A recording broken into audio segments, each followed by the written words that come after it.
I think the hardest learning curve in Dark and Darker is not the intense combat or learning how to properly build kits, but instead learning how the market works and how to best make money. I was able to learn PvP and PvE pretty quick compared to how long it took me to realize how to get skull keys and named items.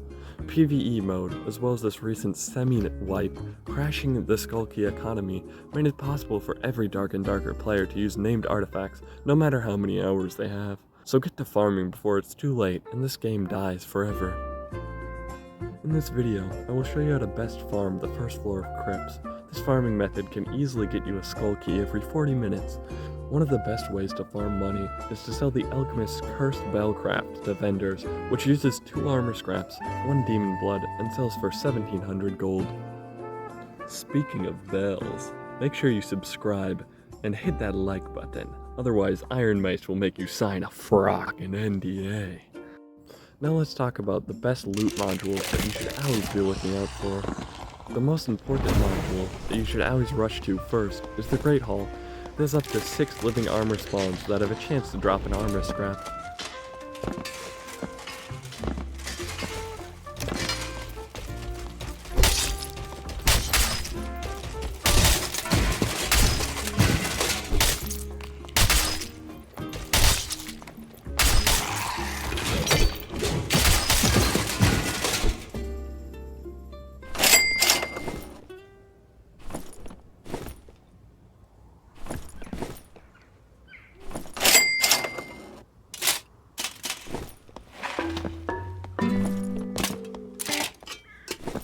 It also has a lion's head chest behind this lever.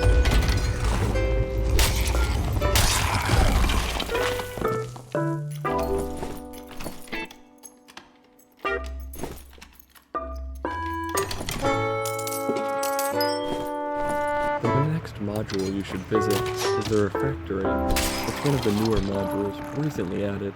It has 2 living armor spawns, as well as a 250 gold book spawn on one of the tables.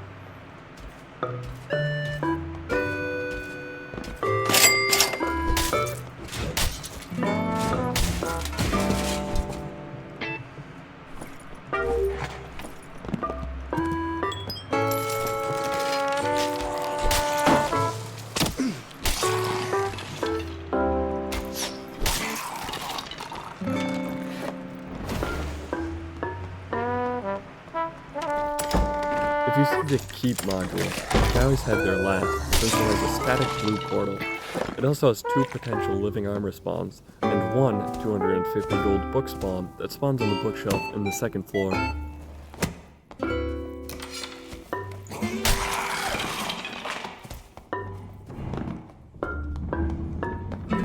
This module is a great place to end your farming trip.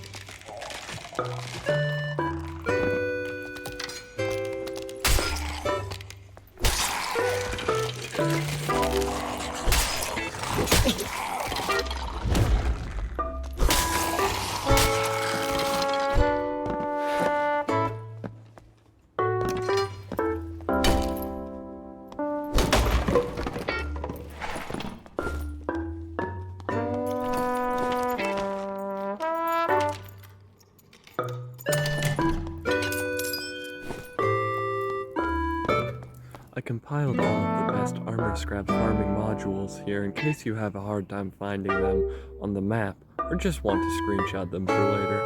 I also circled the book spawns for ease of use. If you are an HR gamer, the hidden altar location is probably the best non-boss loot room. Going down the stairs there you can find 4 mummies, 4 skeleton corpses to break for jewelry, a lion's head / golden chest, and a spider that could drop spider soap.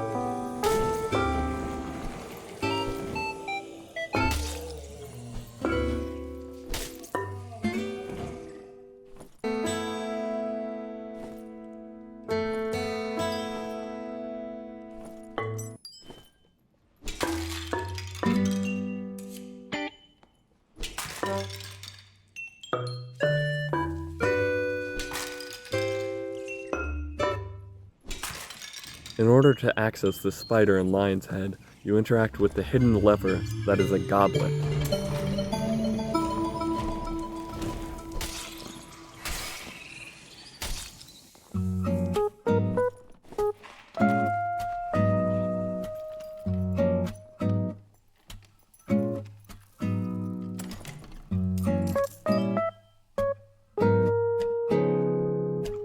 Now so far I've not talked about farming the demon blood, but all of the demons have a chance to drop demon blood, making it much more common than armor scraps, even though it's a purple drop. As long as you know how to fight/cheese demons and go to hell once in a while, you will always have enough demon's blood to craft the bell. Here's the math on how long it should take to farm a skull key in PvE mode. Keep in mind that you could get very unlucky and it would take a lot longer, or you could get very lucky, get an armor scrap off of every living armor you kill, and get an SK in one raid. I seem to get around half an armor scrap per raid.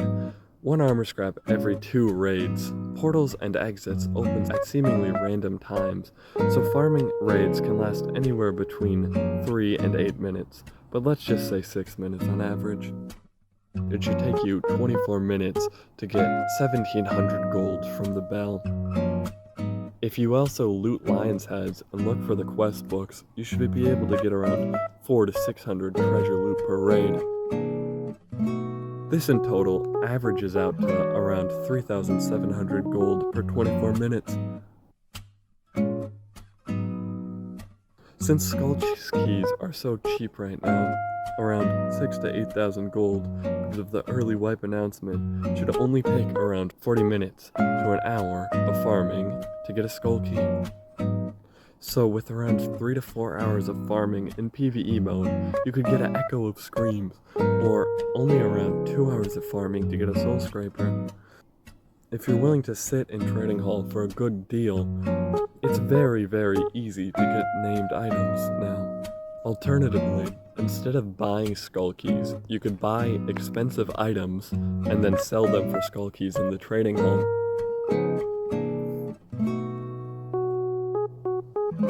I personally really like it when skull keys are cheap, because any old shitter like me can very easily get named items. In my opinion, named items are the current best and coolest thing in Dark and Darker, so every player should be able to at least see one in game, or use one with a little dedication and farming.